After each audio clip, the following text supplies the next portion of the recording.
Ito ang mga gagamitin natin sa pagluluto. Bawang sibuyas, tomato paste, peas, pineapple, bell peppers, celery, carrots, and patatas. Tsaka giniling. Pinaka-main sahog, giniling na baboy. Hindi. Ayan, pwede na yung ganyan. Lagyan na natin itong giniling.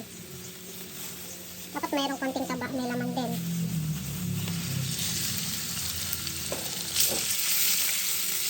Ayan.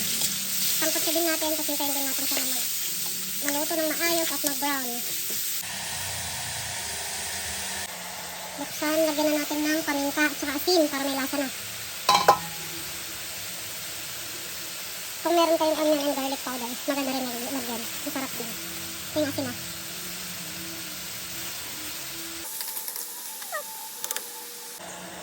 Buksan.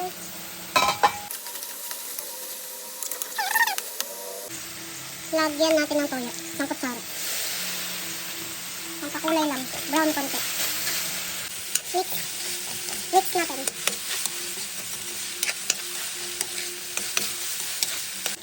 Buksan ulit, lagyan ng kalahating tubig. Kalahating tasa. Para lumambot yung karne. Lagyan na natin ng laurel. Silipin natin kung natuyuan na. Malapit na. Ayun, iba na ang tunog. Natuyuan na. Okay. Ano? Dito lang natin ang tiyan. Next na natin dyan lagay yung patatas. Carrot. Lagyan ulit ng asin. Haluin. Takpan. Check natin, haluin.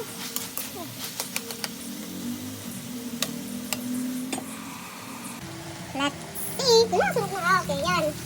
Lagyan natin prito-prito na yung patatas. Ayos. Continue lang sa halo. Ganyan. Para hindi lang lumikit. Tapos, lagyan na natin ulit ng sabaw.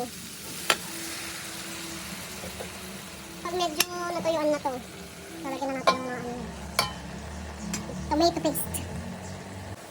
Check natin. Yan. Pwede na to. Natuyuan na.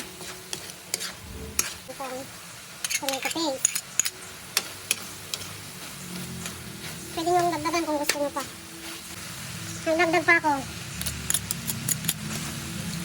Puro mga 4 na kutsara yung nilagay ko. Nalagay ko na rin tong mga to. Pa yung peas.